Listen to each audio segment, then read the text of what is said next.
ಮೊನ್ನೆ ಒಬ್ರು ಪೇರೆಂಟ್ ಮಾತಾಡ್ತಾ ಇದ್ರು, ನೋಡಿ ಈ ವರ್ಷ ನಮ್ಮ ಮಕ್ಕಳಿಗೆ ಯಾವುದೇ ಪ್ರೈಸು ಬಂದಿಲ್ಲ ಅಂತ. ಈ ರೀತಿ ಪೇರೆಂಟ್ಸ್ ಬೇಜಾರು ಮಾಡ್ಕೊಳ್ಳೋದು ಸರ್ವೇ ಸಾಮಾನ್ಯ, ಹಾಗೂ ಇದು ಸ್ವಾಭಾವಿಕ ಕೂಡ. ಯಾಕೆ ಈ ರೀತಿ ಬೇಜಾರಾಗುತ್ತೆ? ಯಾವಾಗ ಬೇರೆ ಮಕ್ಕಳಿಗೆ ಪ್ರೈಸ್ ಬಂದಿರುತ್ತೆ, ಅದು ಕರಿಕ್ಯುಲರ್ ಆಗಿರ್ಬೋದು, ಕೋ ಕರಿಕ್ಯುಲರ್ ಆಗಿರ್ಬೋದು, ಅಕಾಡೆಮಿಕ್ಸ್ ಅಲ್ಲಿ ಆಗಿರ್ಬೋದು, ಯಾವಾಗ ಅವರ ಪೇರೆಂಟ್ಸು ಇವರ ಬಳಿ ಹೆಮ್ಮೆಯಿಂದ ಮಾತನಾಡ್ಕೊಳ್ತಾರೆ, ನೋಡಿ ನಮ್ಮ ಮಕ್ಕಳಿಗೆ ಸ್ಪೋರ್ಟ್ಸ್ ಅಲ್ಲಿ ಪ್ರೈಸ್ ಬಂತು, ನಮ್ಮ ಮಗಳಿಗೆ ಡಾನ್ಸ್ ಅಲ್ಲಿ ಫಸ್ಟ್ ಪ್ರೈಸ್ ಬಂತು, ನಮ್ಮ ಮಗನಿಗೆ ಈ ವರ್ಷ ಸ್ಕೂಲಿಂದ ಸ್ಕಾಲರ್ಶಿಪ್ ಸಿಕ್ಕಿದೆ, ಫಸ್ಟ್ ಪ್ಲೇಸ್ ಬಂದಿದ್ದಕ್ಕೆ. ಈ ರೀತಿ ಎಲ್ಲ ಅವರು ಹೆಮ್ಮೆಯಿಂದ ಮಾತಾಡ್ಕೊಂಡಾಗ ಈ ಪೇರೆಂಟ್ಸ್ ಅನ್ಸುತ್ತೆ, ಛೇ, ನಮ್ಮ ಮಕ್ಕಳಿಗೆ ಅಟ್ಲೀಸ್ಟ್ ಒಂದು ಪ್ರೈಸ್ ಆದ್ರೂ ಈ ವರ್ಷ ಯಾವ್ದಾದ್ರು ಒಂದು ಕಾಂಪಿಟೇಷನ್ ಅಲ್ಲಿ ಬರ್ಬೋದಾಗಿತ್ತಲ್ವಾ? ಯಾಕೆ ನಮ್ಮ ಮಕ್ಕಳಿಗೆ ಯಾವಾಗ್ಲೂ ಪ್ರೈಸೇ ಬರೋದಿಲ್ಲ?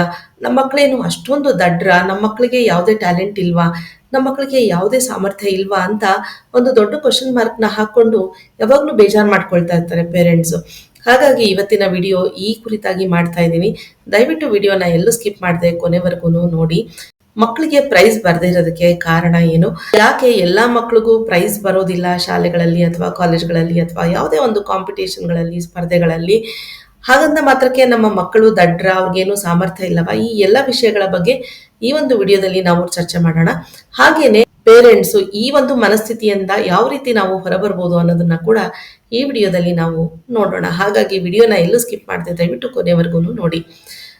ಈಗಾಗಲೇ ನಾನು ಹೇಳಿದಾಗೆ ಪ್ರೈಸ್ ಬಂದಿಲ್ಲ ಅಂತ ಮಾತ್ರಕ್ಕೆ ನಮ್ಮ ಮಕ್ಕಳು ದಡ್ಡರಲ್ಲ, ಹಾಗೇನೆ ಅವ್ರಿಗೆ ಯಾವ ಸಾಮರ್ಥ್ಯ ಇಲ್ಲ ಅಂತಾನೂ ಅಲ್ಲ.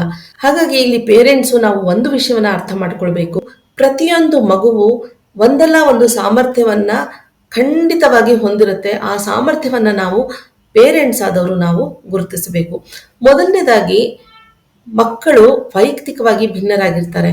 ಅಂದ್ರೆ ಅವರ ಬುದ್ಧಿಶಕ್ತಿಯಲ್ಲಾಗಿರ್ಬೋದು, ಸಾಮರ್ಥ್ಯಗಳಲ್ಲಾಗಿರ್ಬೋದು, ಅವರ ಒಂದು ಟ್ಯಾಲೆಂಟ್ಸ್ ಎಲ್ಲಾಗಿರ್ಬೋದು, ಎಲ್ಲರೂ ಕೂಡ ಭಿನ್ನರಾಗಿರ್ತಾರೆ. ಒಂದೇ ರೀತಿ ಇರ್ಲಿಕ್ಕೆ ಸಾಧ್ಯನೇ ಇಲ್ಲ. ಈವನ್ ನೀವು ಟ್ವಿನ್ಸ್ ಅಂತ ತೆಗೆದುಕೊಂಡ್ರು, ಅವರು ನೋಡೋದಕ್ಕೆ ಒಂದೇ ರೀತಿ ಇದ್ರೂ ಕೂಡ ಅವರು ಒಂದೇ ರೀತಿ ಇರೋದಿಲ್ಲ. ಅವರ ಪ್ರತಿಯೊಂದು ವಿಷಯಗಳಲ್ಲೂ ನೀವು ಭಿನ್ನತೆಯನ್ನ ಗುರುತಿಸೋದಕ್ಕೆ ಸಾಧ್ಯ ಆಗುತ್ತೆ. ನೋಡಿ, ಫಾರ್ ಎಕ್ಸಾಂಪಲ್, ನಾವು ಬುದ್ಧಿಶಕ್ತಿ ಅಂತ ಒಂದು ಕಾಂಪೋನೆಂಟ್ ನ ತೆಗೆದುಕೊಂಡಾಗ ನಮ್ಮ ಮಕ್ಕಳು ಬುದ್ಧಿವಂತರಲ್ಲ, ಸೊ ಹಾಗಾಗಿ ನಮ್ಮ ಮಕ್ಕಳಿಗೆ ಯಾವುದೇ ರೀತಿಯಾದಂತಹ ಪ್ರೈಸ್ ಬಂದಿಲ್ಲ ಅಂತ ನಾವು ಅನ್ಕೊಳ್ತೀವಿ. ಆದ್ರೆ ಬುದ್ಧಿಶಕ್ತಿ ಅನ್ನೋದು ಯಾವುದೇ ಒಂದು ಕ್ಷೇತ್ರಕ್ಕೆ ಸೀಮಿತವಾಗಿಲ್ಲ. ಕೆಲವು ಮಕ್ಕಳು ಡಾನ್ಸ್ ಅಲ್ಲಿ ತುಂಬಾನೇ ಬ್ರಿಲಿಯಂಟ್ ಆಗಿರ್ತಾರೆ, ಕೆಲವು ಮಕ್ಕಳು ಮ್ಯೂಸಿಕ್ ಅಲ್ಲಿ ಇರ್ತಾರೆ, ಕೆಲವು ಮಕ್ಕಳು ಸ್ಪೋರ್ಟ್ಸ್ ಅಲ್ಲಿ ಇರ್ತಾರೆ, ಕೆಲವು ಮಕ್ಕಳು ರೀಡಿಂಗ್ ಅಲ್ಲಿ ಇರ್ತಾರೆ, ರೈಟಿಂಗ್ ಅಲ್ಲಿ ಇರ್ತಾರೆ, ಉತ್ತಮವಾಗಿ ಮಾತನಾಡುವುದರಲ್ಲಿ ಇರ್ತಾರೆ, ಕೆಲವು ಮಕ್ಕಳು ಮ್ಯಾಥಮೆಟಿಕ್ಸ್ ಅಲ್ಲಿ ತುಂಬಾ ಇಂಟೆಲಿಜೆಂಟ್ ಆಗಿರ್ತಾರೆ, ಕೆಲವು ಮಕ್ಕಳಲ್ಲಿ ಎಮೋಷನಲ್ ಇಂಟೆಲಿಜೆನ್ಸ್ ತುಂಬಾ ಚೆನ್ನಾಗಿರುತ್ತೆ. ಅಂದ್ರೆ ಈ ಮಕ್ಕಳು ಇತರರ ಭಾವನೆಗಳನ್ನ ತುಂಬಾ ಚೆನ್ನಾಗಿ ಅರ್ಥ ಮಾಡಿಕೊಂಡು ಅದಕ್ಕೆ ಸ್ಪಂದಿಸುವಂತಹ ಒಂದು ತುಂಬಾ ಒಳ್ಳೆಯ ಗುಣವನ್ನ ಪಡೆದುಕೊಂಡಿರ್ತಾರೆ. ಹಾಗೆ ಸಾಮಾಜಿಕ ಒಂದು ಕೌಶಲ್ಯಗಳು ಏನಿದೆ ಅದು ಕೆಲವು ಮಕ್ಕಳಲ್ಲಿ ತುಂಬಾನೇ ಚೆನ್ನಾಗಿರುತ್ತೆ, ಕೆಲವು ಮಕ್ಕಳಲ್ಲಿ ಲೀಡರ್ಶಿಪ್ ಎಬಿಲಿಟೀಸ್ ತುಂಬಾನೇ ಚೆನ್ನಾಗಿರುತ್ತೆ. ಸೊ ಹಾಗಾಗಿ ಬುದ್ಧಿಶಕ್ತಿ ಅಂದಿದ ತಕ್ಷಣ ಅದು ಕೇವಲ ಯಾವುದೋ ಒಂದು ಫೀಲ್ಡ್ಗೆ, ಒಂದು ಕ್ಷೇತ್ರಕ್ಕೆ ಅಥವಾ ಒಂದು ವಿಷಯಕ್ಕೆ ಅಂತ ನಾವು ಅದನ್ನ ಸೀಮಿತಗೊಳಿಸಿ ನಮ್ಮ ಮಕ್ಕಳು ದಡ್ಡರು, ಅವರಿಗೆ ಸಾಮರ್ಥ್ಯನೇ ಇಲ್ಲ ಅಂತ ಅನ್ಕೊಳ್ಳೋದು ತುಂಬಾನೇ ತಪ್ಪು.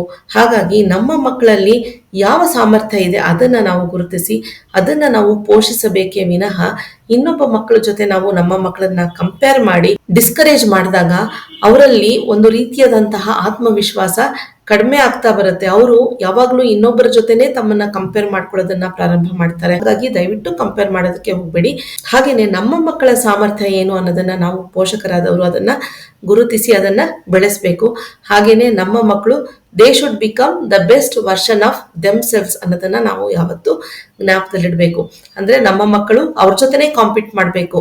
ಅಂದ್ರೆ ಅವರ ಸಾಮರ್ಥ್ಯವನ್ನ ಅವರು ದಿನೇ ದಿನೇ ವೃದ್ಧಿ ಮಾಡ್ಕೊಳ್ಬೇಕು, ಅವರ ಬುದ್ಧಿಶಕ್ತಿಯನ್ನ ದಿನೇ ದಿನೇ ವೃದ್ಧಿ ಮಾಡ್ಕೊಳ್ಬೇಕು. ನೋಡಿ, ಬುದ್ಧಿಶಕ್ತಿ ಅನ್ನೋದು ಕಂಪ್ಲೀಟ್ ಆಗಿ ಅದು ಹೆರಿಡಿಟಿ ಅಲ್ಲ, ಅದನ್ನ ನಾವು ಮಕ್ಕಳಲ್ಲಿ ಉತ್ತಮವಾಗಿ ಬೆಳೆಸಬಹುದು. ಅಂದ್ರೆ ಅದಕ್ಕೆ ಕೆಲವೊಂದು ಆಕ್ಟಿವಿಟೀಸ್ ಮಾಡಿಸ್ಬೇಕಾಗತ್ತೆ. ಪ್ರತಿದಿನ ಬ್ರೈನ್ಗೆ ನಾವು ಹೊಸತೊಂದು ಚಾಲೆಂಜಸ್, ಯಾವ್ದಾದ್ರು ಒಂದು ಹೊಸ ವಿಷಯವನ್ನ ಮಾಡಿಸ್ತಾ ಇದ್ದಾಗ ಬ್ರೈನ್ ಪ್ರತಿದಿನ ಆಕ್ಟಿವೇಟ್ ಆಗ್ತಾ ಇರುತ್ತೆ. ಕೆಲವೊಂದು ರೀಡಿಂಗ್ ಆಕ್ಟಿವಿಟೀಸ್ ಆಗಿರ್ಬೋದು, ಕೆಲವೊಂದು ಮ್ಯಾಥ್ ಪಜಲ್ಸ್ ಆಗಿರ್ಬೋದು, ಕೆಲವೊಂದು ಗೇಮಿಂಗ್ ಆಕ್ಟಿವಿಟೀಸ್ ಆಗಿರ್ಬೋದು, ಕೆಲವೊಂದು ಸವಾಲುಗಳನ್ನ ಕೊಡುವಂಥದ್ದು ಆಗಿರ್ಬೋದು, ಕೆಲವೊಂದು ಕ್ರಿಯೇಟಿವ್ ಆಗಿ ಪ್ರಶ್ನೆಗಳನ್ನ ಕೇಳಂತದ್ದಾಗಿರ್ಬೋದು. ಅಕಸ್ಮಾತ್ ಭೂಮಿಗೆ ಗುರುತ್ವಾಕರ್ಷಣಾ ಶಕ್ತಿನೇ ಇಲ್ಲದೆ ಇದ್ರೆ ಏನಾಗ್ಬಿಡುತ್ತೆ? ಪ್ರಪಂಚದಲ್ಲಿ ಎಲ್ಲಾ ಪ್ರಾಣಿಗಳು ಸಸ್ಯಾಹಾರಿಗಳಾಗ್ಬಿಟ್ರೆ ಏನಾಗ್ಬಿಡುತ್ತೆ?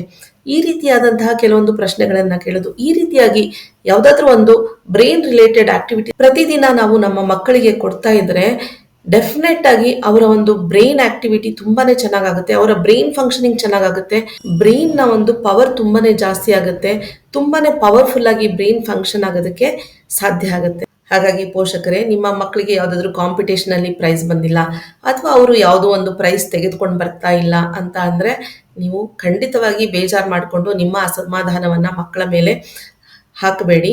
ಇದರ ಬದಲಾಗಿ ಅವರ ಸಾಮರ್ಥ್ಯವನ್ನ ಗುರುತಿಸಿ ಅದನ್ನ ನೀವು ಪೋಷಿಸಿ, ಅದನ್ನ ನೀವು ದಿನೇ ದಿನೇ ಬೆಳೆಸಿ ನೋಡಿ. ಇವತ್ತಲ್ಲ ನಾಳೆ ನಿಮ್ಮ ಮಗು ಖಂಡಿತವಾಗಿ ಏನಾದ್ರೂ ಒಂದು ಸಾಧನೆಯನ್ನ ಖಂಡಿತವಾಗಿ ಮಾಡುತ್ತೆ.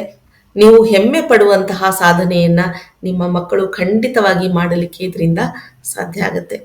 ಈ ವಿಡಿಯೋದಿಂದ ನಿಮ್ಗೆ ಏನಾದರೂ ಪ್ರಯೋಜನ ಆಗಿದ್ರೆ ದಯವಿಟ್ಟು ಕಮೆಂಟಲ್ಲಿ ಮೆನ್ಷನ್ ಮಾಡಿ. ನಿಮ್ಮ ಕಮೆಂಟ್ ನನಗೆ ಮೋಟಿವೇಶನ್ ಸಿಗುತ್ತೆ, ಇನ್ಸ್ಪೈರ್ ಮಾಡುತ್ತೆ ಈ ರೀತಿಯಾದಂತಹ ವಿಡಿಯೋಗಳನ್ನು ಇನ್ನೂ ಹೆಚ್ಚು ಹೆಚ್ಚು ಮಾಡಲಿಕ್ಕೆ. ಹಾಗೆಯೇ ಈ ವಿಡಿಯೋ ನಿಮ್ಗೆ ಏನಾದರೂ ಇಷ್ಟ ಆಗಿದ್ರೆ ದಯವಿಟ್ಟು ಲೈಕ್ ಮಾಡಿ, ಶೇರ್ ಮಾಡಿ, ಹಾಗೆ ಚಾನಲ್ನ ಸಬ್ಸ್ಕ್ರೈಬ್ ಮಾಡಿ, ಹಾಗೆ ಬೆಲ್ ಐಕಾನನ್ನು ದಯವಿಟ್ಟು ಕ್ಲಿಕ್ ಮಾಡಿ. ಇದರಿಂದ ನಾನು ಅಪ್ಲೋಡ್ ಮಾಡುವಂತಹ ಎಲ್ಲ ವಿಡಿಯೋಗಳ ನೋಟಿಫಿಕೇಶನ್ ನಿಮಗೆ ಸಿಗುತ್ತೆ. ನನ್ನ ಮುಂದಿನ ವಿಡಿಯೋದೊಂದಿಗೆ ಮತ್ತೆ ನಾನು ನಿಮ್ಮನ್ನು ಭೇಟಿ ಮಾಡ್ತೀನಿ. ಅಲ್ಲಿಯವರೆಗೆ ನಮಸ್ಕಾರ, ಧನ್ಯವಾದ.